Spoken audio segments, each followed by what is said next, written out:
어, 그, 어, 성경을 이제, 보거나 공부할 때, 이제, 작은 그림에서, 작은 그림으로 볼 수도 있고, 큰 그림으로 볼 수도 있죠. 예를 들면, 아까 전에, 뭐 원어를 공부한다 하는 거, 원어는 대부분 단어를 공부하는 거예요, 단어. 굉장히 작은 그림을 보는 거죠. 단어는 제일 작은 단위죠. 문장에 있어서 제일 작은 단위라. 단어와 단어가 연결되면 뭐가 돼요? 문장이 되죠. 단어에다가 단어를 연결하면 문장이 되고, 문장을 연결하면은 문단이 되죠. 문단. 하나의 문단이 되고, 그리고 이 문단을 또 계속 연결하면은 이제 한 권이 나오죠. 한 권. 한 권이 나와요. 성경. 그래서 그러면 성경을 볼 때 지금 이제 빌립보서를 본단 말입니다. 근데 그냥 이렇게 읽으면은 원어를 공부하는 사람은 어디에 꽂히냐면 단어에 꽂혀요. 단어만 보는 거예요. 한 단어만 깊이 파고 들어가는 거죠. 그래서 이야 깨달았다 이렇게 돼요. 그러면 굉장히 미세하죠. 근데 그 단어를 제대로 해석했는지를 잘 판가름을 못해요.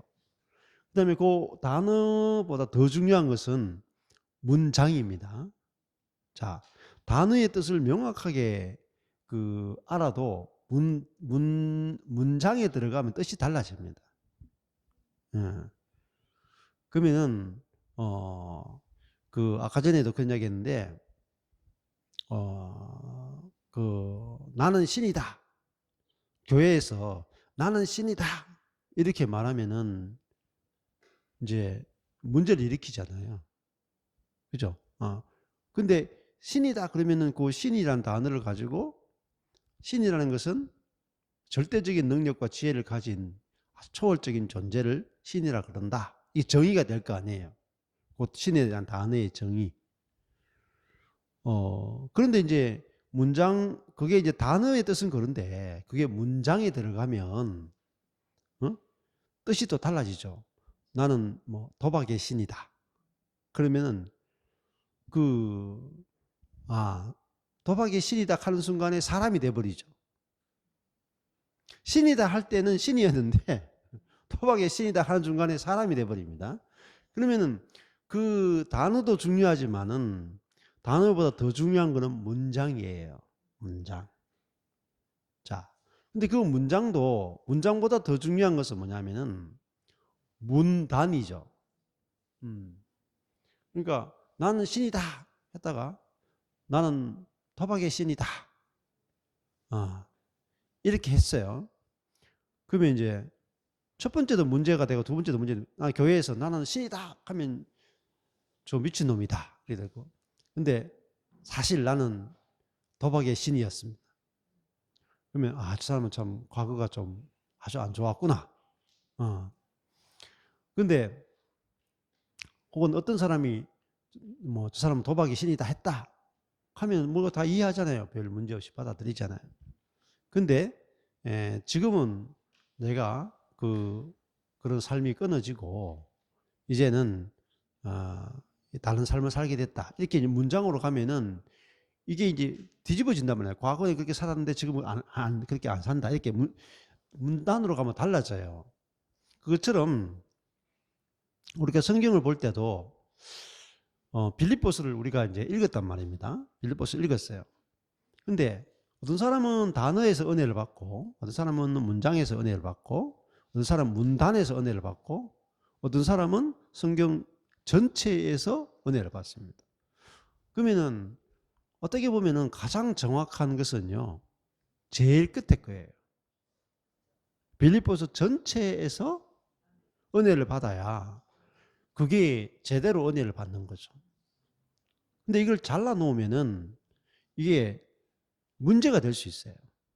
자, 어떤 게 문제가 될 수 있냐면은, 예를 들면은 로마서가 A, B, A 이렇게 돼 있어요. 자, 로마서의 가장 큰 대칭은 A, B, A 이렇게 돼 있어요. 그러면은 로마서가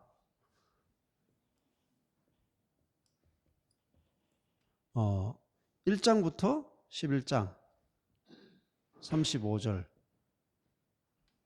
여기는 12장부터 16장, 요 중간에 딱 한 절이 있어. 한 절이 뭐냐면 11장 36절이. 요게 로마서예요. 자, 그러면은 여러분들이 로마서를 읽다가 어떤 사람은 3장에서 은혜 받고 4장에서 은혜 받고 7장에서 은혜 받고 11장에서 은혜 받고 15장에서 은혜 받고 막 다 은혜 받은 거 좋아요. 좋아. 근데 로마서 전체를 떼버린다 칩시다. 앞에 AD, AB가 없어. AB가 없는데 로마서 12장 1절이 어떻게 시작된 줄 아세요? 예? 예. 예, 그 말 나오죠. 그 말 앞에 있어요. 제일 처음에 시작되는 단어가 있다고요. 로마서 12장 1절에 뭐로 시작해요? 한번 보세요. 성경. 덮어놓고 믿지 마시고, 예, 펴놓고 믿음. 12장 1절에서 뭐라고 시작돼요? 예, 12장 1절.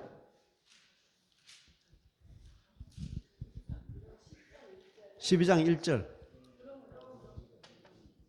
그러므로죠. 그러므로 12장 1절 12장 1절 그러므로가 엄청 중요합니다.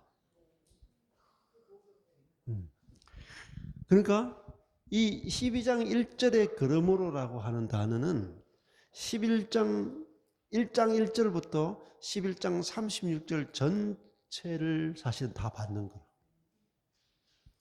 전체가 다 이 11장까지 다 했다.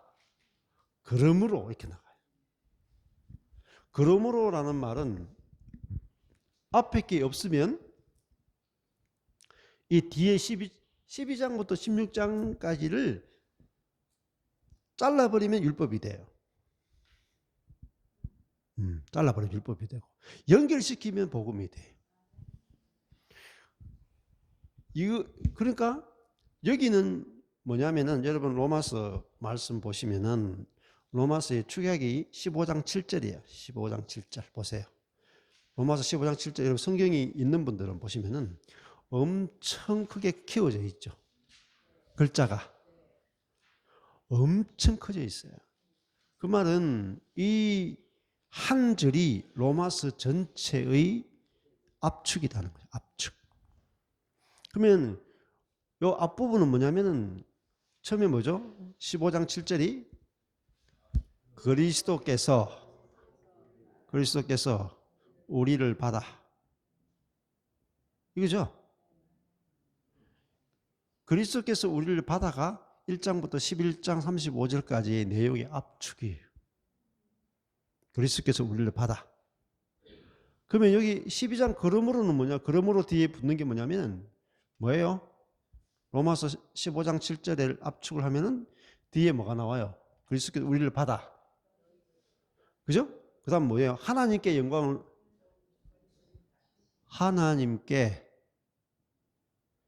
영광을 돌리심과 같이. 그 다음에 뒤에 뭐 나와요? 너희도 서로 받으라 나오죠? 너희도 서로 받으라는 게 내용이 나와요. 너희도 서로 받으라.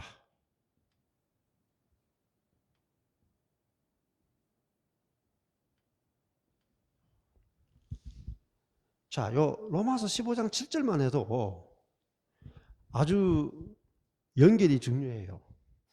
앞에 딱 잘라버리고 너희도 서로 받으라. 그럼 뭐가 되냐? 율법이 돼요. 그러면 우리가 형제 자매를 서로 받으려고 노력해야 했습니까? 안 했습니까? 안 했어요? 양심도 없구만. 노력은 했잖아요, 그래도. 그죠? 사랑하려고 노력했잖아요. 용서하려고 노력했잖아요. 혀도 한번 깨물어보고, 이게 허벅지도 한번 찔러보고, 기도도 해보고, 울면서 기도도 해보고, 용서하게 해달라고 다 했죠. 근데 안 됐죠. 대부분. 뭐 됐으면 여기 와 있겠습니까? 안 됐으니까. 그러니까 너희도 서로 받아라 요것만 하면은 율법이 돼.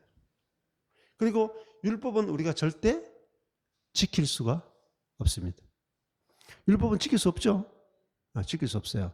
근데 너희도 서로 받으라는 말이 12장에서 16장 보면 하라 하지 말라 하라 하지 말라는 말이 12장에서 16장까지 나와요, 안 나와요? 나오죠. 근데 여기서 나오는 모든 하라 하지 말라는 모든 말은 어디와 연결돼야 되냐면 그러므로 하라, 그러므로 하지 말라로 돼요. 이게 뭐냐면은 전체를 보는 거예요, 전체를. 근데 머리가 똑똑한 사람들이 원어를 한답시고 단어 하나에 꽂혀가지고 깊이 들어가. 동굴 속으로 깊이 들어가. 동굴 속에 깊이 들어가면요 못 빠져나와요. 죽어요. 거기서. 나오는 길을 못 찾아. 그래서 동굴 속에 들어갈 때는 나오는 길을 생각해서 이렇게 실 하나를 딱 묶고 들어가야 돼. 허리에 실을 묶고 들어가야지 나오지 않으면 죽어요. 성경을 볼 때도 성경도 동굴 속에 들어가는 건 똑같다니까요. 어느 한 단어에 막 꽂히고 막 문장에 꽂히고 했는데 은혜 실컷 받았는데 보니까 율법이라. 그리고 은혜 말씀 읽고 은혜 받았는데 살아보면 안 사라져. 그런 게 부지기수죠. 매일 규태하고 매일 적용하고 말씀대로 살겠다고 하는데 실제가 하나도 안 돼. 그 이유는 뭐냐면요. 잘라놔서 그래요. 잘라서 그래요. 성경 한 권이 전체가 하나의 메시지예요. 하나의 메시지. 그 로마서가 1장부터 16장까지가 하나의 메시지라고요. 어떻게 얘기되면 그리스도께서 우리를 받아. 1장부터 11장. 12장에서 16장까지 너희도 서로 받아라. 중간에 뭐냐면 그리스도께서 우리를 받아서 하나님께 영광을 돌리셨다. 응? 그러므로 너희도 서로 받아라. 그러면은 여기서 앞부분에서 그리스도께서 우리를 받아주셨죠? 그죠? 그러면은 그리스도께서 우리를 받아주셨구나가 확실하게 알아지고 확실하게 믿어져야 돼. 내가 그리스도께서 나를 받으셨구나. 받으셨구나. 나를 받으셨다가 넘어서서 여기 뭐라 그래요? 누구를 받으셨어요? 누구를? 우리를 잘 글자를 잘 보셔야 돼요. 우리는 그리스도께서 나를 받으셨다로 성경을 해석을 많이 하죠. 나를 생각해보세요. 그리스도께서 내 죄를 야무니 사해 주셨다. 이거 믿으셨죠? 근데 안 믿는 건 뭐예요? 네 죄를 야무니 사했다. 이거 안 믿어. 그렇죠? 그러니까 단어도 그리스도께서 나를 받아주셨다는 되는데 그리스도께서 우리를 받아주셨다가 안 되는 거라. 그죠? 나를 받았으면 니도 받지 뭐. 안 그래요? 그 은혜라 그런다니까요. 누구는 받고 누구는 안 받고가 있는 게 아니고 다 받으셨다 이 말입니다. 그리스도께서 우리를 받았어. 근데 언제 받으셨어요? 로마서 앞부분을 보니까 우리가 연약할 때, 죄인 되었을 때, 원수 되었을 때 그리스도께서 우리를 받아주셨다. 어떻게? 그러니까 먼저 받아주셨죠. 먼저. 예. 왜요? 예. 그리스도께서 우리를 먼저 받아주셨죠. 그게 뭐냐면 로마서 11장 35절이에요. 로마서 11장 35절. 가보실래요? 로마서 아까 전에 35절이 뭡니까? 누가 주께 먼저 드려서 갚으심을 받겠느냐? 우리가 주께 먼저 드릴 수 없다는 거죠. 뭘 드리는 거예요? 선, 의, 순종. 내가 순종을 들여서 돌려받는 방법은 없다 이 말입니다. 누가 먼저 시작을 해요? 11장 36절 보세요. 11장 36절 뭡니까? 이는 만물이 주에게서 나오고, 그 나오고는 뭐냐면 주님이 시작하셨다 이 거예요. 이걸 복음이다 그래요. 자, 그러니까 주님이 만물이 모든 것이 주에게서 나온다는 말은 주님이 먼저 시작하신다는 거죠. 근데 이런 거예요. 알미니우스나 찰스 피니나 미국 부흥을 일으켰던 주도했던 찰스 피니의 부흥운동이나 알미니안적인 뭐냐면은 이런 겁니다. 내가 믿음의 결단을 하지 않으면 성령이 오지 않는다고 해요. 내가 회개하지 않으면 구원이 오지 않는다고 이렇게 해요. 그래서 사람들에게 여러분이 믿어야 됩니다. 여러분이 회개해야 됩니다. 그리고 강력하게 이야기해버려요. 회개할까 안 할까요? 회개, 여러분이 결단해야 되기 때문에 여러분에게 결단의 책임을 맡기면 여러분은 회개하게 돼 있고요. 여러분이 믿게 돼 있어요. 그러면 부흥이 일어날까 아닐까요? 부흥이 일어나요. 그래서 찰스 피니는 부흥을 일으키지 못하는 목사는 목사가 아니다. 왜? 이렇게 쉽게 결단시킬 수 있고 이렇게 쉽게 예수 믿게 할 수 있는데 그걸 못한단 말이야? 그것은 목사로서 사람들에게 결단할 수 있는 의지를 촉구하지 않았기 때문에 잘못된 것이다 했어요. 그래서 찰스 피니의 영향으로 많은 목사님들이 부흥사들 앞에 나와서 여러분의 결단을 요청하는 거예요. 오늘 여러분 예수를 믿기로 결정하시는 분 일어나십시오.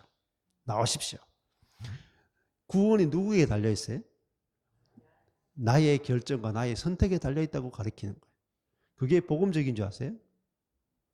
누가 먼저 시작해요? 내가 시작하죠.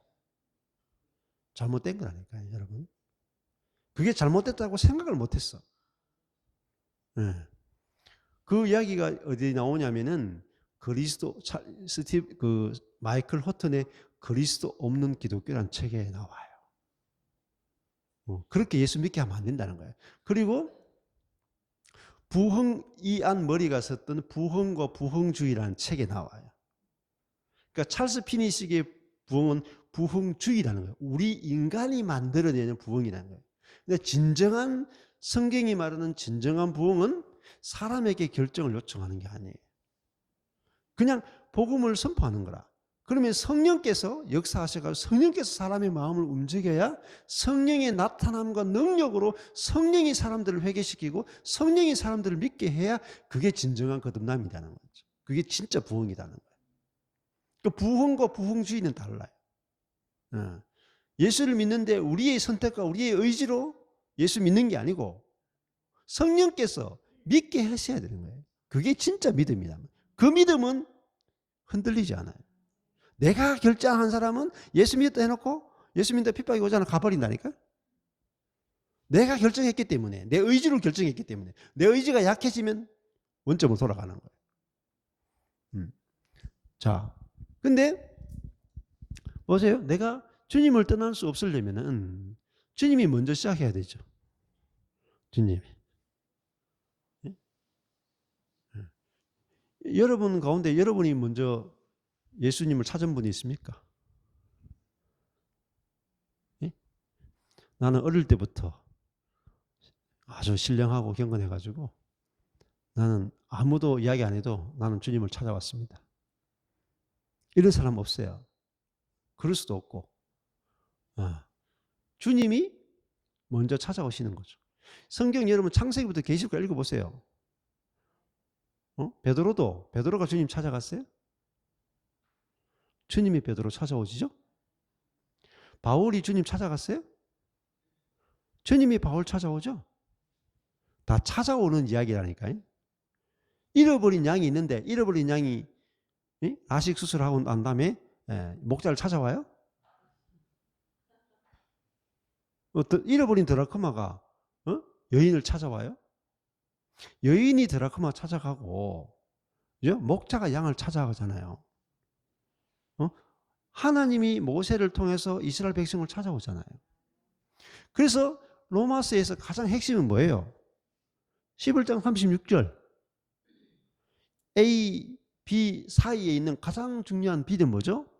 자, 로마서 11장 36절에 이는 만물이, 그것은 모든 것이 주에게서 출발하고 주님이 먼저 시작하신다 이 말이에요. 먼저 시작하신다. 예. 이게 아는 게 중요하다 말이에요. 자, 그러면은 제가 목사가 됐어요. 목사가 됐는데 저는 아리까리하더라고요. 내가 목사가 되는 건지 주님이 나를 목사로 부르는 건지 헷갈린단 말입니다. 그렇죠? 여러분이 스스로 예수 믿기로 결정했는지 주님이 나를 예수 믿게 부르셨는지 헷갈리잖아요. 근데 사도 바울이 항상 편지를 쓸 때 시작을 뭐로 시작합니까? 시작할 때. 예?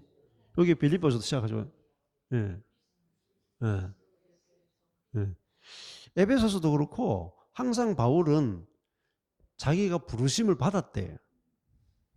부르심을 선택받았고 부르심을 받았다는. 그러니까 시작을 누가 해요? 하나님이 시작하셔가지고 나를 찾아오고 나를 부르시죠. 마찬가지잖아요. 그러면 저도 예를 들어 가지고 내가 목사가 되고 싶어 가지고 내가 딴 할 일 없어 가지고 제가 목사를 했습니다. 이러면은 내가 목사를 선택했잖아요. 근데 하다가 힘들죠. 그러면 이 길이 아닌가 봐요 하고 딴 거 간다 이 말. 딴 거 가도 괜찮죠. 내가 뭐 했으니까.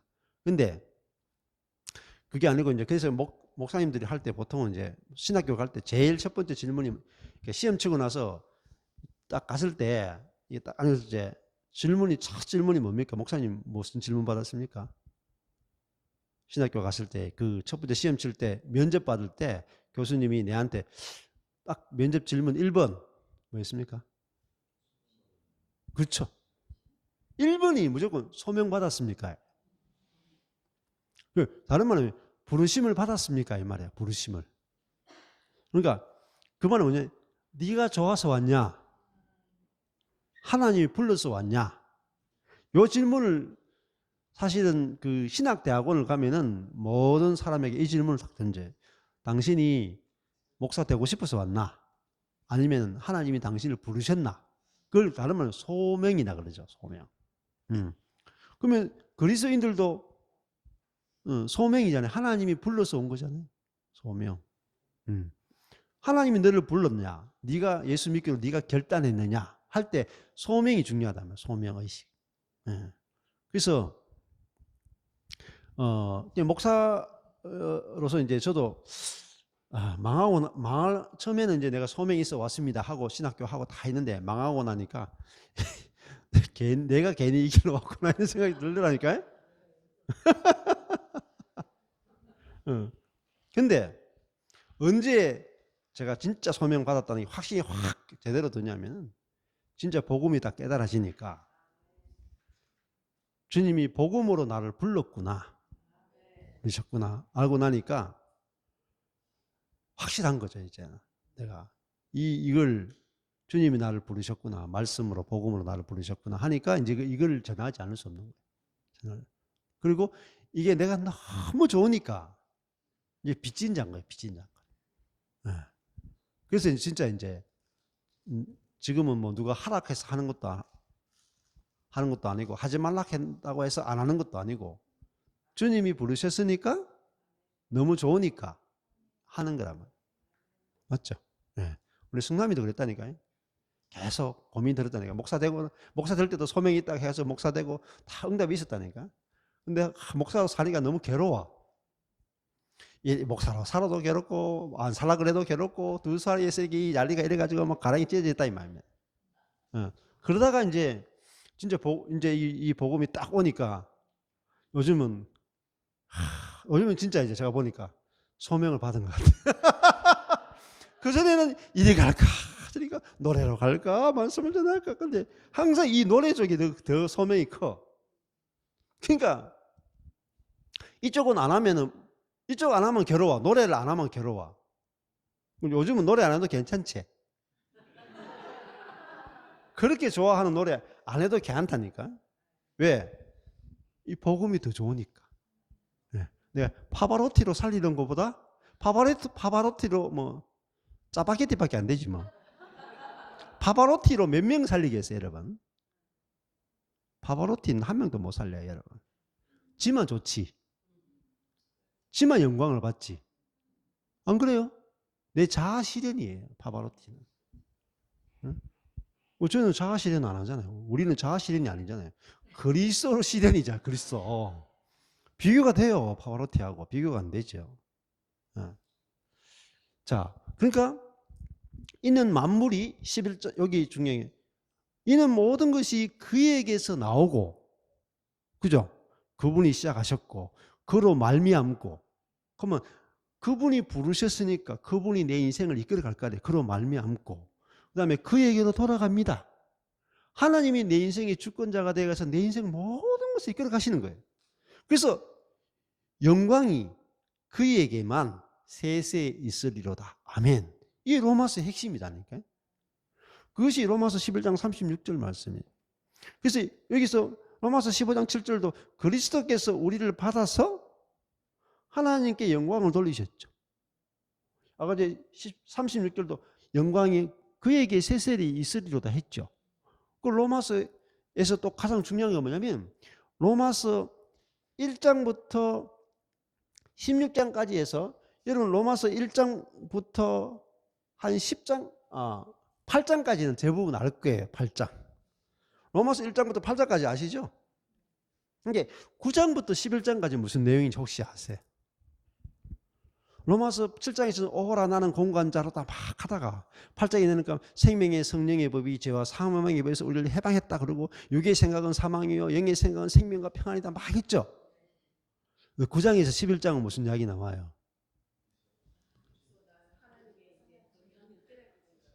그렇죠. 그게 마지막에 이제 로마서 11장 3절부터 깊도다 하나님의 지혜와 지식의 부유함이 나와요. 근데 깊도다 하나님의 지혜와 지식의 부유하며 쭉 나가는데 그 11장 그러니까 여기서 9장에서 11장까지 내용이 뭔지 아세요? 9장에서 11장의 내용이 뭐냐면 하나님의 주권을 이야기한다니까. 응? 천이 서는 것, 그 귀히 서는 그릇, 진노의 그릇, 긍휼의 그릇을 토기장이가 질그릇을 자기 마음대로 만들 권한이 있겠느냐 없겠느냐 이야기한다니까. 하나님의 주권에 대해서 9장에서 11장을 이야기해요. 근데 이 9장에서 11장을 이야기하고 영광은 그분에게 다 돌아간다. 이야기한다고요. 그래서 이 앞에서 이 힘이 이게 기관차예요. 기차의 기관차인데 기관차가 움직이면 뒤에 객차가 따라오는 거예요. 그렇죠?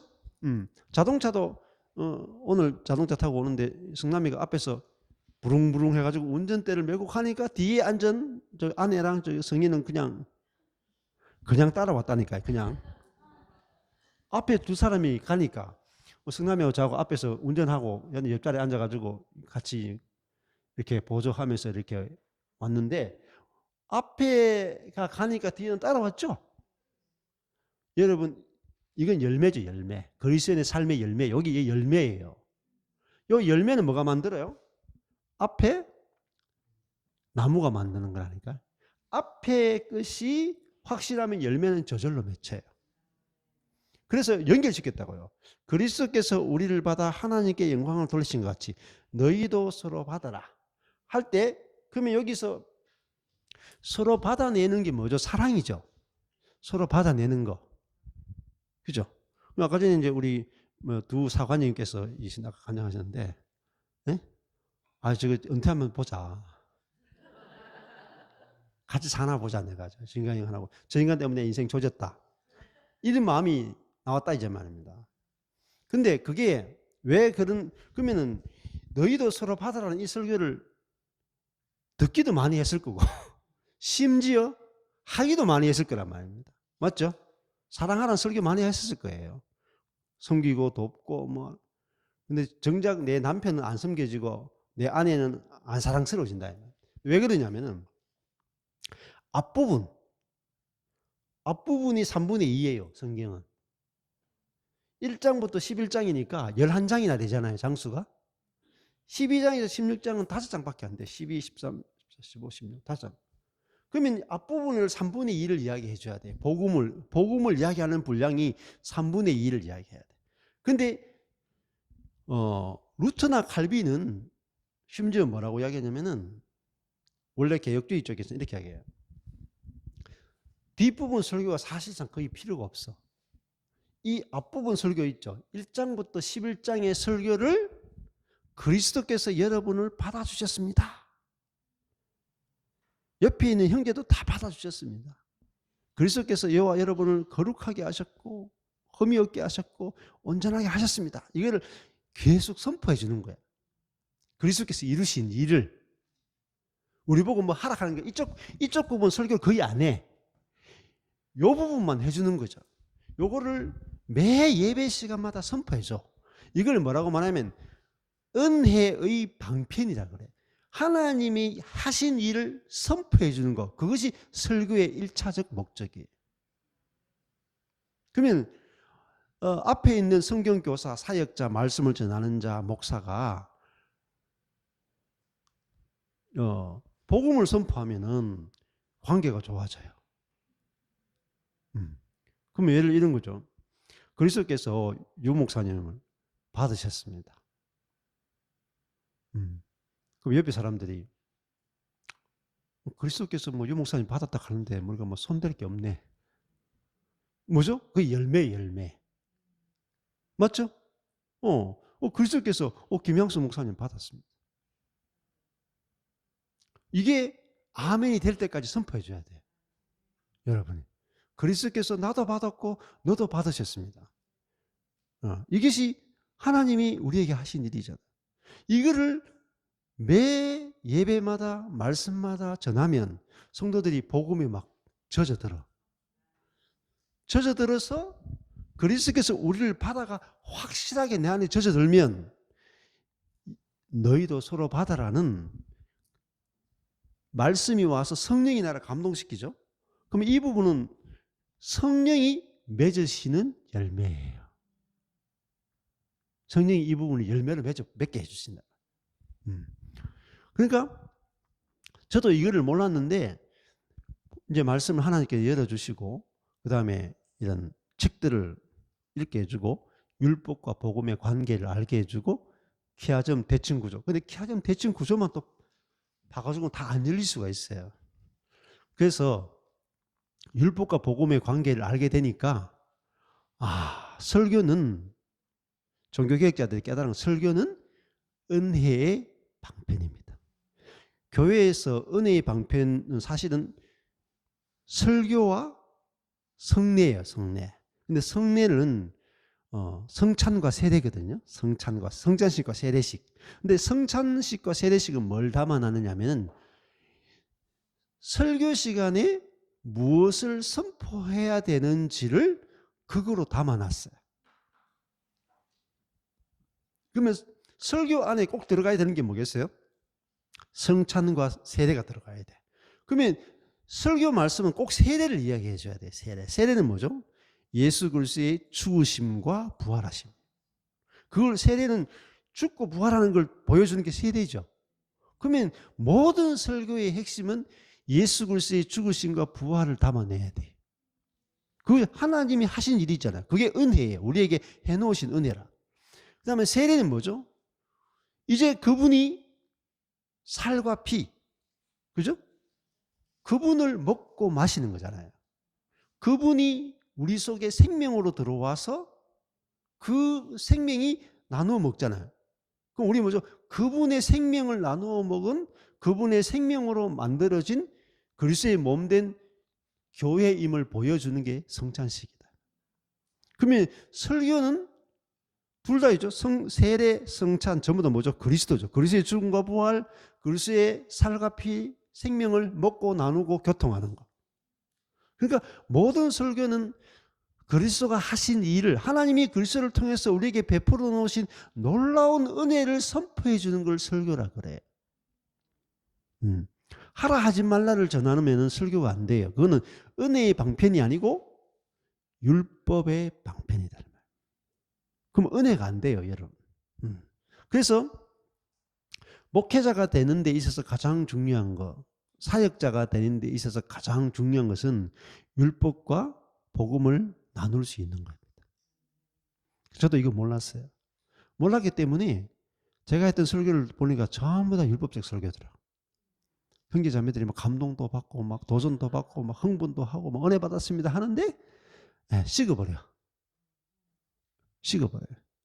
그냥 도전 받고 기분이 좋았다 이거죠. 뭐. 은혜 받은 게 아니에요. 먹고 설사야. 그래서 설교가 아니고 설사인 거죠. 먹고 양분이 돼야 되는데 싸버리니까 다 설사인 거죠. 설사만. 12년 동안 설사만 시킨 거예요, 성도들. 안 자라지. 애가 먹고 설사하는데 잘하겠어요? 제가 죽일 놈이라니까요.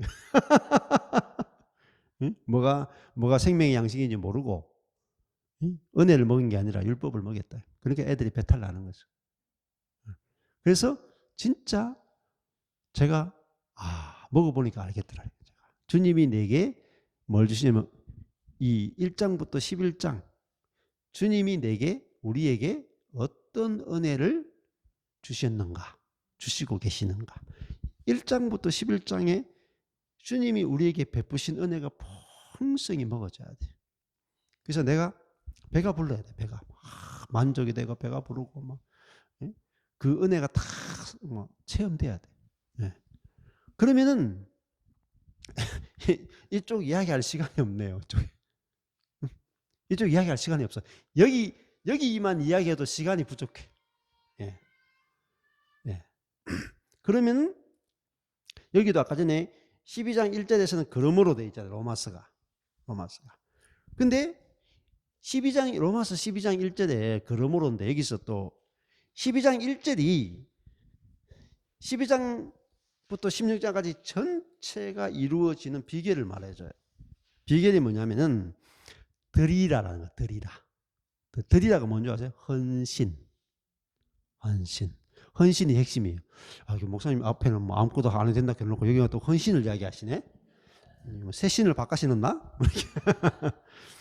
헌신이 뭐냐? 헌신은요, 충성을 다하는 게 헌신이 아니에요. 헌신이라고 하는 것은 너희 몸을 살아있는 희생 제사로 드리라. 우리 몸을 드리는 걸 말해요. 우리 몸을. 누구에게 드리냐면은 하나님께 드리는 거죠. 하나님께. 그러면 그 말은 뭐냐면은 우리의 모든 죄나 어떤 악이나 모든 문제는 어디서 나오냐면 우리 몸에서 나와요. 몸에 있는 정욕, 몸에 있는 자기중심성, 죄성 이런 게 어디서 나오냐면 몸에서 나옵니다.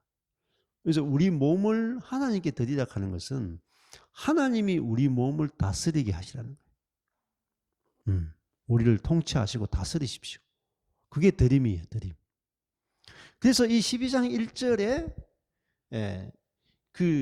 예를 들면 정상적인 그리스도인의 생활이라고 하는 그 워치만 리의 책이 있어요. 그게 로마서를 푼 거예요. 로마 전체를 푼 거예요. 근데 거기 보면은 로마서를 압축한 게 있습니다. 압축한 게 뭐냐면은 첫 번째 암이에요. 암. 내가 그리스도와 함께 죽고 이미 부활했다. 이미 그리스도와 함께 죽고 이미 부활했다는 것을 아는 거예요. 첫 번째 단계. 두 번째는 뭐냐면은 믿음 혹은 여김이에요. 그것이 믿어져야 돼. 여겨져야 돼. 세 번째가 뭐냐면은 그 다음에 드림이에요. 드림. 드림. 이게 드림이에요. 12장 1절. 드림이 나오고 앞에도 드림이 나와요. 그리고 또 뭐가 나오냐면은 영을 조차 행함이 나와요. 영을 조차. 성령을 조차 행한다. 그래서 여기서 보면은 암, 여김, 드림, 성령을 조차 행함. 그러니까 여기서 우리가 하는 게 별로 없어요. 암도요 성령의 계시로 안다. 이렇게 말하고 믿는 것도 성령의 계시가 되어지면 저절로 믿어져요. 드리는 것도 내 뭐 하는 게 아니에요. 주님이 나를 쓰십시오. 다스리십시오. 내놓는 걸 말. 그러면은 성령이 나를 이끌어가. 성령이 이끌어가요. 그러면 내가 따라가지는 거죠. 내 몸도, 내 존재도 그렇고 삶도 그렇고. 그래서 성령에 의해서 지배받고 따라가는 게 바로 로마서 전체를 풀어냈단 말입니다. 근데 그 로마서 전체를 푼 그 책을 읽어도, 제가 정상적인 그리스도인의 생활을 위한 책을 읽은 분들을 뭐 지방교회에서건 뭐 만나봐도 설명을 못해요. 왜냐하면은 율법과 복음이 안 갈라져서 그래. 그 책 읽어도 좋았다 그러지, 좋았다 끝. 한번 읽었다 끝. 지식만 남아. 실제는 경험이 하나도 안 됩니다. 하나도 안 돼. 그러니까 그 책을 1000번, 10,000번 읽어도 나는 그 책 막 수십 번 읽었습니다. 이야기해 보십시오. 체험되는 게 뭐가 있습니까? 물었을 때 대답을 못할 수 있습니다. 근데 거기서 말하는 거 하나하나가 내게 다 체험돼야 돼요. 다 실제로 경험돼야 돼. 그래야 그 책을 아는 겁니다. 아는 거. 근데 그것이 복음을 정확하게 알면은 저절로 다 돼요. 저절로. 보세요. 할 게 없잖아요. 아는 거 내가 아는 겁니까? 성령의 계시로 알게 해준다 그러잖아요. 성령의 계시로 알아지면 저절로 믿어져요. 믿어지면 저절로 나를 드리게 돼 있어요. 나를 안 쓰게 돼 있어요. 성령님 쓰십시오. 그리고 성령께서 나를 지배하면 나는 그냥 따라가게 돼 있어요. 그러니까 이 주님이 안에서 하시고 주님이 내 안에 밖에서 하시고 안에서 하시는 이 주님이 하신다를 모르면은, 주님이 통치하시고 주님이 사시고 주님이 하신다를 모르면은 성경을 어떤 책이나 어떤 걸 갖다 대도 여러분이 이해하는데 한계가 더 이상 뚫고 못 들어와요. 근데 복음과 율법, 여기 보면은 앞에서 그리스도께서 우리를 받아내는 일을 하셨죠. 지금도 하시고. 주님이 하시는 일을 복음이라 그래요. 주님이 하셨고 하시는 일을 계속 선포해주면 여러분에게서는 무슨 일이 일어나겠어요? 알아지고, 믿어지고, 기뻐지고, 감사해지죠. 그리고 하나님이 하실 일에 대해서 소망이 되어지고, 안식하고 기다리고, 그러면요, 여기에 수많은 일들이 일어난다. 그래서 앞에 부분을 계속 설교해 줘야 돼. 설교해 주는 거. 이게 너무너무 중요합니다. 그러려면은 하나님과 그리스도와 성령께서 하시는 일을 복음이다 그래요. 복음. 이 복음은 몰라요? 율법이 추구하는 열매를 저절로 맺어요. 그러니까 이제는 우리가 율법하고 결혼한 것이 아니고 그리스도와 결혼했죠. 그러면 열매는 누가 맺어요? 성령이 맺는다니까요. 성령께서. 이걸 알아야 12장에서 16장이 실제가 되는 교회가 나올 수 있어요. 그러니까 제일 중요한 건 뭐냐면은 설교자가 나와야 돼. 설교자가. 복음을 선포하는 설교자가 나와야 돼. 그러면은 목사님이 앞에서 복음적인 설교, 하나님과 예수님과 성령님이 하셨고 하고 계시고 하실 일을 계속 선포해 주면 성도들은 알미 정대되죠. 복음에 대한 알미 정대되고, 그리고 성령에 의해서 감동을 받으면 믿어져요. 믿어지면 그게요, 하나님이 행하시는 일, 역사하시는 일이 막 경험되고, 성령의 역사가 막 경험돼. 그리스도의 생명이 경험되고. 그래서 이 부분을 이 기하점 성경은 무슨 12가지 색 중에 빨간색으로 다 표현해요. 빨간색. 하나님, 예수님, 성령님의 색깔로. 이거를 하나님, 예수님, 성령님이 하고 계신 일을 목사님들이 설교 시간에 설교를 못 하세요. 해보세요. 하나님, 예수님, 성령님이 하고 계신 일을 매 설교 시간에 해보세요 하면 설교를 못해, 대부분. 우리끼리 뭐 헌신합시다, 기도합시다, 사랑합시다, 이런 건 잘해. 근데 하나님이 행하고 계시는 놀라운 일을 이야기 못한단 말이에요. 여러분 보세요. 앞에도 여기 보면은 이게 나오잖아요. 내게 사는 것이 그리스도니. 그렇죠? 내게 지금 사는 게 납니까? 그리스도입니까? 그리스도잖아요. 이게 뭐죠? 앞에 1장부터 11장이 복음이 내게 사는 것이 그리스도다. 이렇게 선포해 주는 사람이 없으면 여러분 알 수도 없고 믿을 수도 없고 역사도 안 나타나요. 선포해 주는 사람이요. 그러니까 교회에서 제일 중요한 건 뭐냐면은 복음을 선포해 주는 설교자예요. 그게 에베소서 나온다. 에베소서.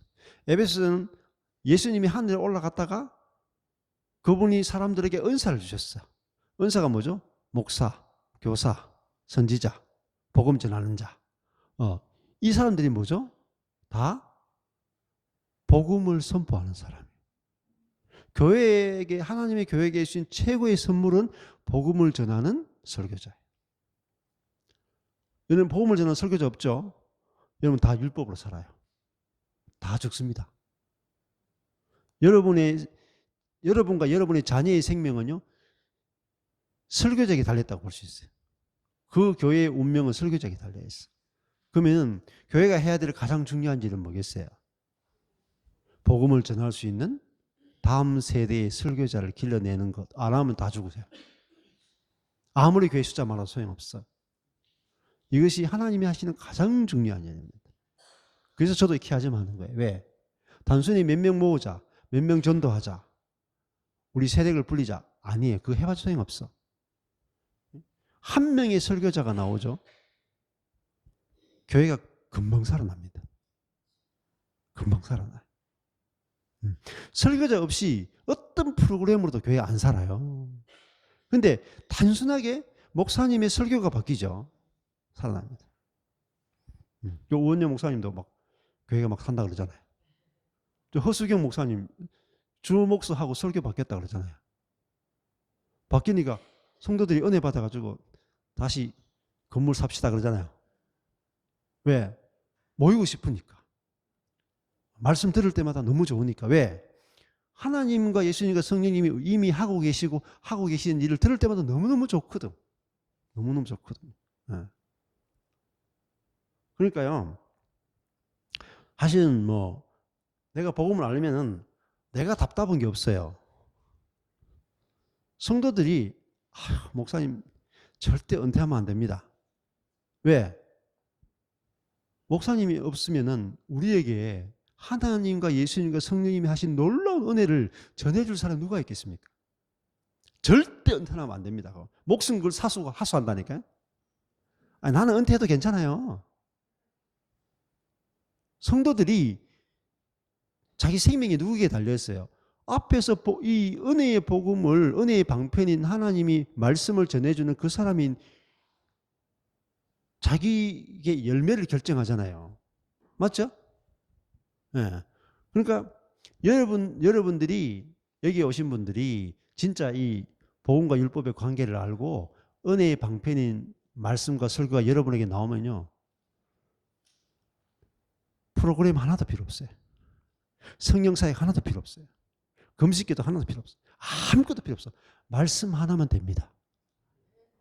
그게 말씀 중심적인 교회예요. 복음 중심적 교회라. 그것이 하나님과 예수님과 성령님이 이끌어가는 교회. 우리의 힘과 우리의 노력으로 하는 게 아니에요. 복음 자체의 능력이 하는 거예요. 복음 자체의 능력. 아니, 그 정도 확신 없이 목회 어떻게 합니까? 복음의 능력을 믿지 않고 어떻게 목회합니까? 그죠? 예.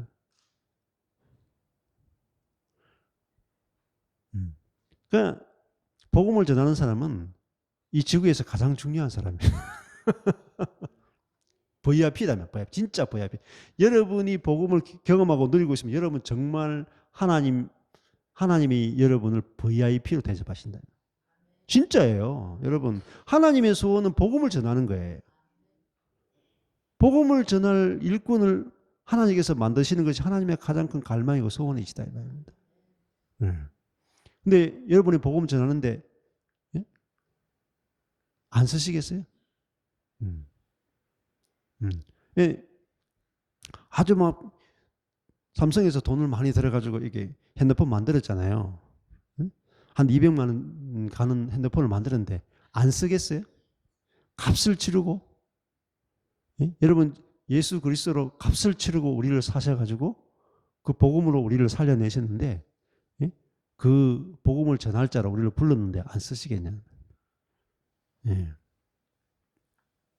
자, 그래서 함께 이렇게 로마서를 보더라도 원어를 아는 게 일차적으로 중요한 게 아니에요. 큰 그림을 키아즘, 이게 키아즘이에요. 이게 ABA. 가장 큰 그림을 그릴 수, 한 권 안에서 가장 큰 그림을 그릴 수 있는 것은 대칭 구조예요. 대칭 구조. 그래서 여러분이 어떤 성경을 들어가든지 대칭 구조를 먼저 파악하세요. 그 큰 그림을 그려놓고 들어가는 거죠. 근데 대칭 구조 만들어 놓고 나서는요, 그냥 도표 만들었다 끝나면 안 돼. 이 대칭 구조가 무엇을 의미하는지를 묵상을 하셔야 돼요. 그냥 이게 로마서 A, B, A 이렇습니다. 대칭 구조가 A는 그리스도께서 우리를 받았고, B는 하나님께 영광을 돌리신 같이 다시 A는 너희도 서로 받으랍니다. 이제 도표를 만들었어. 끝. 왜 하라고? 그러면 이제 의미가 없는 거예요. 그러면 이렇게 만들어 놓고, 우리가 도표를 만들어 놓고 이게 무슨 뜻입니까? 하고 함께 형제자매들이 모여가지고 함께 나누는 거죠. 그러면 성령께서 알게 해준다니까요. 그러면은 로마서 구조가 A, B, A 구조 잡았죠. 그러면 이게 뭔지 아세요? 성경 66권 전체의 그림하고 딱 맞아 떨어진다고. 성경 전체가 뭐 이야기해요? 이 복음이 열매를 만들어낸다는 거예요. 이 한 권의 구조가 성경 전체의 구조를 다 보여주는 거란 말입니다. 갈라디아서도 마찬가지예요. 그러니까 이 대칭 구조를 모르면은 여러분이 성경 전체를 알 길이 없는 거라. 이 한 권이 가지고 있는 구조를 통해서 성경 전체가 무엇을 이야기하는지를 알 수 있는 거죠. 그러면은 내가 이 성경 전체가 이 구조로 되어 있는데 이걸 모르면은 열매가 안 맺힙니다. 앞에 부분이 없으면 뒤에 열매는 안 맺혀요. 그럼 우리 어디에 포인트를 둬야 돼요? 1장부터 11장의 모든 포인트를 두셔야 돼요. 성경 공부의 포인트, 교회 설교의 포인트. 그러면은 여기는 열매가 자동으로 맺힙니다. 그러면 예를 들어 볼까요? 우리 아이들 양육하는데 우리 아이들이 우리 손주들을 정말 자유롭고 안식을 누릴 수 있고 그런 아이들로 기르게 하고 싶어요. 뭐 어떻게 하면 됩니까? 네? 오늘부터 내 손주를 만들어내기 위해서 내가 우리 아들, 딸들을 교육시켰다. 야, 1번, 니들은 앞으로 손주들로 태어나면은 아주 자유롭게 키워야 돼. 알겠어, 임마? 우리 아들에게 아주 율법적으로 가르치는 거라. 그러면은 우리 손주가 태어나면 뭐 자기 아이들이 원래 태어난 그들의 인성대로 그들의 기질대로 그대로 키워주면은 아이들이 잘 큰다. 알겠지? 똑바로 해. 그러면은 얘가 우리 아이 자녀들이 손주를 어떻게 키울 것 같아요? 똑바로 해로 키운다니까. 똑바로 해로 키워요. 왜? 받은 게 똑바로 해거든. 그러니까 마찬가지죠. 그러면 여기 1장부터 11장까지는 로마서도 마찬가지겠지만은 뭐예요? 하나님과 나와의 관계죠. 그리스도와 우리의 관계잖아요. 맞죠? 앞에 부분은 하나님과 우리의 관계죠. 그리스도께서 우리를 받았잖아요. 이게 십자가잖아요. 그죠? 이게 새로. 그러면은 그리스도께서 우리를 받아가 뭘 만들어내냐면은 우리가 서로 받아내는 이 가로 십자가를 만들어낸다. 네? 이게 하나님 사랑, 이웃 사랑이잖아요. 자, 그러면 우리 자녀도 마찬가지겠죠. 네. 제가 우리 자녀들한테 율법으로 안 키우고 생명으로 키우고 그리스도께서 받은 것, 또 내 안에서 그리스도가 흘러나가서 우리 아이들 키우죠. 내게서 나가는 게 그리스도면 아이들은 뭘 받겠어요? 그리스도를 받겠죠. 그렇잖아요. 내가 그리스도로부터 받은 은혜, 사랑, 생명을 받아가지고 우리 자녀에게 흘려보내면 우리 자녀들이 받은 그대로 살아져요. 굉장히 쉽다니까요. 이 부분이 되면 이 부분은 저절로 나와요. 그러니까 자녀 양육이, 여러분 자녀 양육이 어렵습니까? 어때요? 자녀 양육 쉬워요. 저는 자녀 양육하면서 별로 어렵다는 생각을 별로 못 해봤어요. 4명 키우잖아, 4명. 육아만 20년 넘게 하고 있어요. 첫째, 둘째 키우고 결혼해가 8년 만에 첫째 놓고 10년 만에 둘째 놓고, 둘째가 한 5살 넘어가지고 이제 좀 쉴 수 있다. 아내랑 좀 데이트도 하고 그동안 못했던 것 좀 같이 놀고 이렇게 하고 싶은데 셋째를 입양하는 거야. 육아를 다시 시작해야 돼. 넷째까지 가고 이렇게 돼. 근데 애를 이제 키우면서 복음을 알고 나니까 되게 쉬운 거예요. 어떻게 하면 내가 그리스도께 받은 거, 그리스도께 받은 걸 그대로 흘려보내면 돼. 내가 뭘 받았어요? 율법을 받았어요? 은혜를 받았어요? 은혜 받았죠? 내가 그리스도로부터 받은 건 은혜밖에 없어요. 근데 여러분이 그리스도로부터 율법을 받는 사람 많이 있어. 왜? 죄사함은 은혜인데 성화는 율법을 받았거든. 그러면은 네 구원은 은혜로 내가 주는데 네 삶은 다 율법으로 살아야 돼. 이렇게 된다는 거예요. 제가 그렇게 알았다는 거예요. 근데 그게 아니고 다 은혜구나. 내가 사는 것도 성령이 나로 하여금 살게 하시죠. 내 안에. 또 내가 사는 게 아니라 내 안에 그리스도가 살죠. 그러니까 내가 구원의 은혜건 삶의 은혜건 존재건 모든 게 다 은혜가 아닌 게 없어요. 다 은혜라. 다 받은 것밖에 없어. 그러니까 우리 자녀를 키우는데 사실은 4명 키우는데 그 애를 키울 때는 물론 막 기저귀 갈고 막 분유 주고 막 이래가지고 그거는 힘들었어요. 육체적으로 힘들었는데 관계적으로는 그렇게 힘들진 않아요. 힘들지 않고. 첫째, 둘째, 셋째가 사춘기를 보내는데 사춘기 보내는 게 대부분 1년 반, 1년 반이면 사춘기 끝나요. 사춘기. 사춘기에서 5춘기로 안 넘어가더라고요. 그 이유가 뭐냐면은 사춘기가 와서 반항할 때 뭐 하면 돼요? 받아주면 돼. 받아주면 1년 반에 끝날 걸 안 받아주면 10년, 20년, 30년, 40년 갑니다. 그 상처 치유 안 돼가지고 평생 물고 늘어진다니까요. 근데 어떻게 받아주느냐? 아니 그리스도께서 나를 영적 사춘기인 나를 앞에 받아주셨잖아. 그러니까 내가 살았잖아요. 받아주는 분이 있으니까 내가 살겠더라고. 근데 우리 애를 안 받아줘요? 나는 연약할 때, 나는 죄인일 때, 나는 원수될 때, 나는 애가 받아들여졌잖아요. 내가 완전히 죽어야 되는 그런 존재, 하나님을 대적하는 존재였는데 그대로 받아들여졌잖아, 내가. 그래서 내가 살았잖아요. 그죠? 그런 나에게 그리스도의 생명을 주셨고, 그런 나에게 내 안에 찾아오시가 내 생명이 되어주셨잖아요. 그 은혜를 내가 받았잖아요.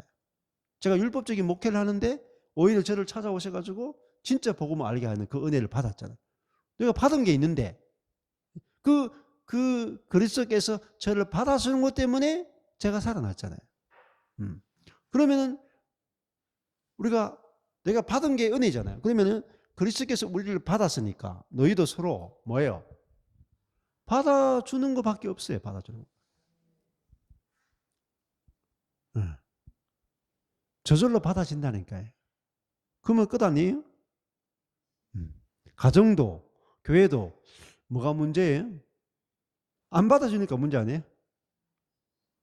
안 받아주고 판단하고 정죄하고 다투고 왜 그렇게 할까요?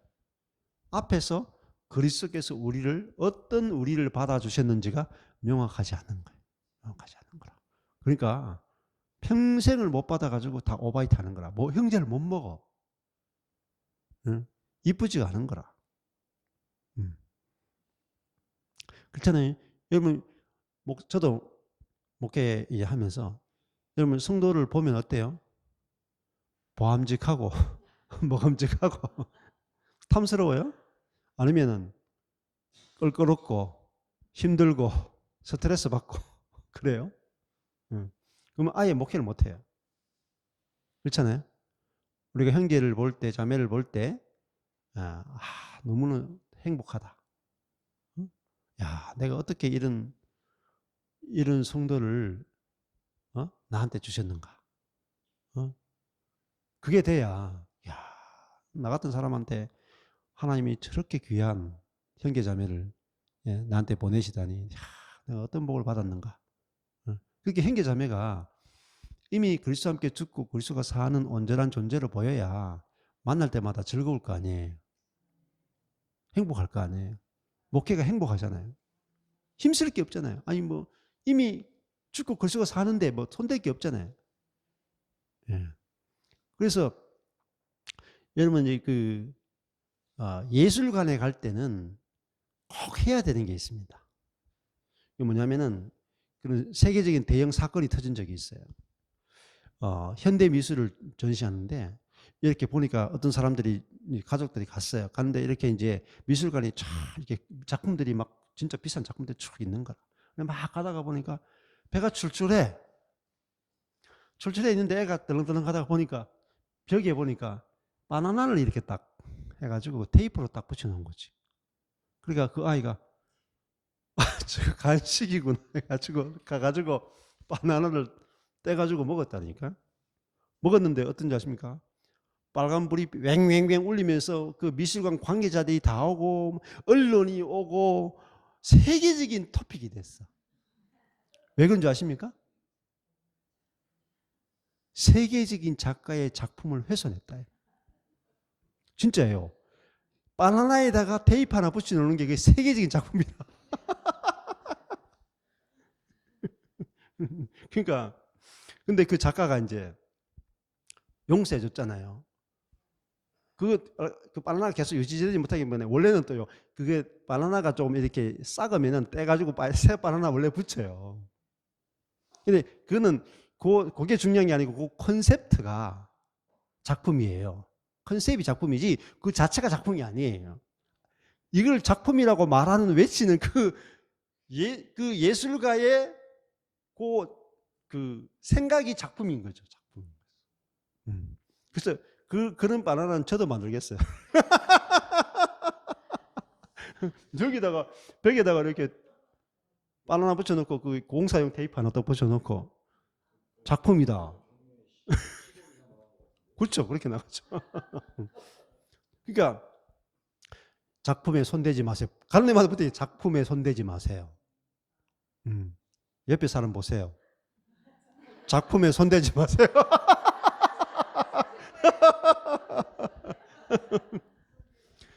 내 자신에게도 손대면 안 돼요, 여러분. 접근 금지. 하나님이 만드신 새로운 피조물. 접근 금지. 손대지 마시오. 이미 완성되었어.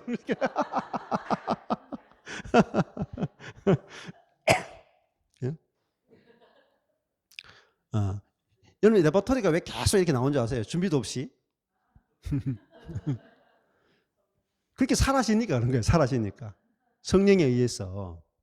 그러니까 내가 그걸 누리고 살면은 얼마든지 이야기할 수 있어요. 근데 내가 그걸 이론으로 알고 있고 그러면은 조금 이야기하다 보면 재미가 없어. 근데 제가 왜 웃으면서 이야기하냐? 제 자신이 너무 즐겁거든요. 작품이니까. 손댈 게 없거든. 오늘도 아주 기분 나쁜 소리를 하더라고 저한테. 뭐라 그랬어 여보? 어느 분이 뭐 전화해가지고 뭐 영상을 보니까 목사님 잘생긴 것도 아니고 음성도 좋은 것도 아니고 뭐 그러던가 뭐 그러더라고요. 그러니까 그다음 뭐 했더라? 그래가지고 뭐 이렇게 했는데 하여튼 그래가지고 뭐 정우성 올다가 정우성 이야기 많이 했는데 뭐 잘생긴 니만이 뭐 근데 사고 쳤 니만이 이런 이야기를 막 한 두세 시간도 이야기하더라. 그 이야기했는데 잘생긴 사람 보면은 가슴이 떨리잖아요. 맞죠? 그러니까 성남이가 아주 악독한 놈이더구만. 그 저한테 뭐라 하냐면 뭐라 했지? 예. 예.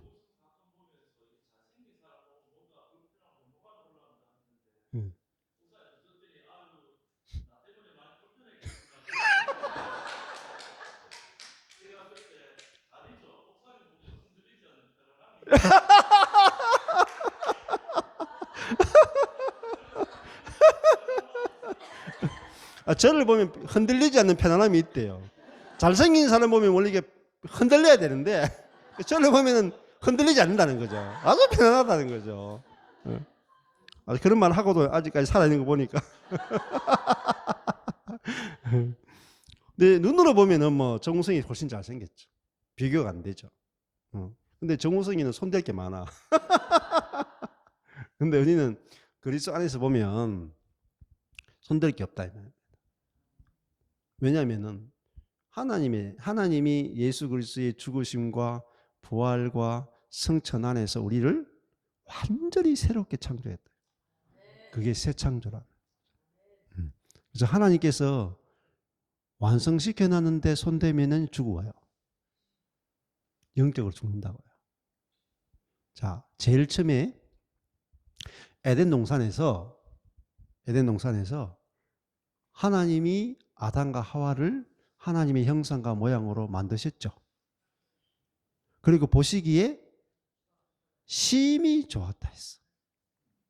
근데 아담과 하와가 뱀을 만나고 나서 자기를 보니까 심히 불만족했다. 응? 불만족한 거야. 그러니까 하나님이 아담과 하와를 보면 막 심히 막 떨리는 거라. 너무 아름다웠어. 너무 자기가 만든 작품이 너무너무 최고라. 근데 사람이 뱀의 말을 듣고 자기를 보는 순간에 내가 왜 이 모양이지? 왜 이렇게 지혜가 부족하지?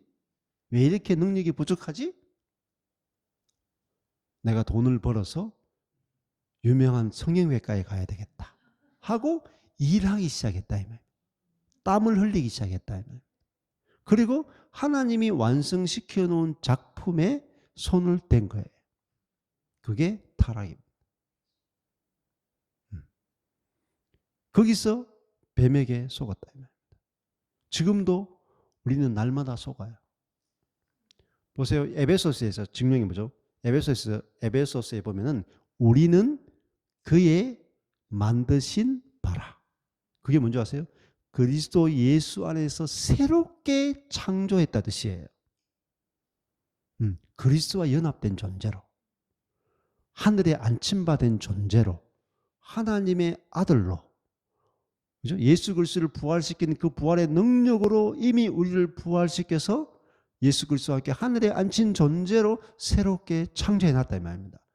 그러면은 그걸 봐야 내 존재가 알아지고 만족이 되고 내가 하나님이 그리스도 안에서 새롭게 창조한 하나님의 진짜 손댈 것 없는 작품이구나 알게 된다. 연약함이 사실은 손댈 게 없는 거예요, 여러분. 이게 약함의 비밀이라. 근데 약함이 좋아 보이지 않아서 손댔거든, 아담과 하와는. 그래서 두 번째 약함의 비밀이 여러분이 알아져야 진짜 복음이 뚫리는 거예요. 근데 약함의 비밀이 모르면 저한테 와서 이렇게, 목사님, 내가 가지고 예수 가서 하는 실제가 안 되는데요. 왜? 약함이 남아있으니까. 약함이 다 없어지는 것이 새로운 피조물이라고 착각한 거예요. 아니에요. 우리가 아무리 새로운 피조물이라도 인간은 인간입니다. 하나님이 첫 창조도 사람 만들었지 하나님 만들었습니까? 안 그래요? 하나님은 사람을 만들고 보시기에 힘이 좋았다. 사람은 뭐죠? 약한 거예요, 여러분. 하나님이 약한 걸 만들어 놓고 심히 좋았다 했다 이 말입니다. 그러면 우리의 약함이 심히 좋은 거라. 근데 약함을 강함으로 만들어내는 게 뭐죠? 그래서 내가 생각하기에 완벽한 작품, 그거는 바로 하나님처럼 되고 싶습니다. 그러니까 안식을 잃어버렸단 말입니다. 그러니까 약함으로, 그리스도는 이 땅에 오실 때 약함으로 오셨죠. 약함. 십자가의 약함으로, 십자가는 뭐냐면 하나님의 약해지심, 하나님의 밀어내지심이 십자가의 도예요. 고린도전서 저기 뒤에 팔고 있습니다만은, 고린도전서의 핵심이 뭔지 아세요? 십자가에 못 박힌 그리스도, 미련하고 약한 그리스도, 그 미련함과 약함으로 우리를 구원하셨다 이 말입니다. 하나님의 최고의 지혜는 어리석어지신 것이고, 하나님의 최고의 능력은 그분이 약해지셨다는 거예요. 그러니까 여러분이 성경 한 권 한 권을 깊이 들어가지 않으면, 성령의 은혜로 깊이 성령께서 여러분에게 열어주지 않으면요, 복음의 그 빛깔 있잖아요. 막 이 새 예루살렘 가도 12보석이잖아요. 한 색깔로 안 돼 있어요. 12가지, 복음의 12가지 색깔을 여러분 다 보셔야 돼요. 12가지 색깔. 복음의 영광이 얼마나 화려하고 놀라운데요. 한 색깔만 보시면 돼요. 제3. 한 가지 색깔이에요. 한 가지 색깔. 12가지 색깔이에요. 문도 사방이라. 다 들어간다니까요. 에덴 동산에 동쪽으로 나무밖에 없어요. 성전도 문이 하나밖에 없어. 그런데 새 예루살렘은 사방으로 문이 열려 있어. 그죠? 네. 이 복음의, 그죠? 마태, 마가, 누가야 4개의 복음이죠. 네. 그래서 그 스티븐 맥베이의 은혜의 비밀 11가지는요, 큰 그림이야, 큰 그림.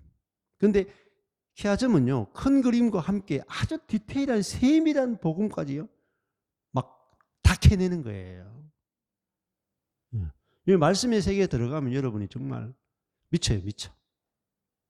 얼마나 그 복음의 영광이 크고 놀라운지.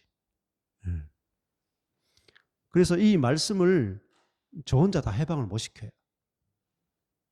여러분이 다 필요한 거예요. 온 교회가 다 필요한 거다.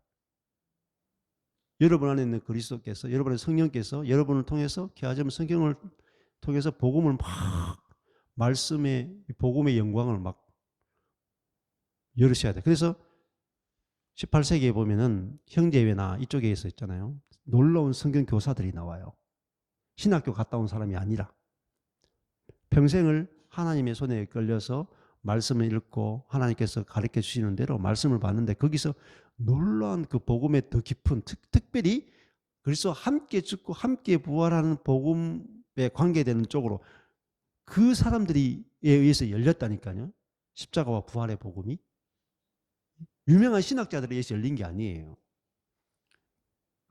그래서 그것이 진짜 전 세계적인 이 교회를 회복시키고 부흥을 일으킨단 말입니다.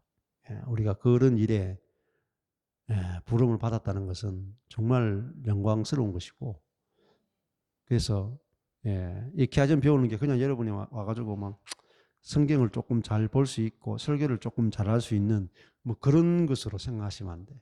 이 자체가 복음이 얼마나 놀라운지를 발견하고 누릴 수 있는 그런 길이기 때문에 우리가 함께 갔으면 좋겠습니다. 조금만 쉬었다 가겠습니다.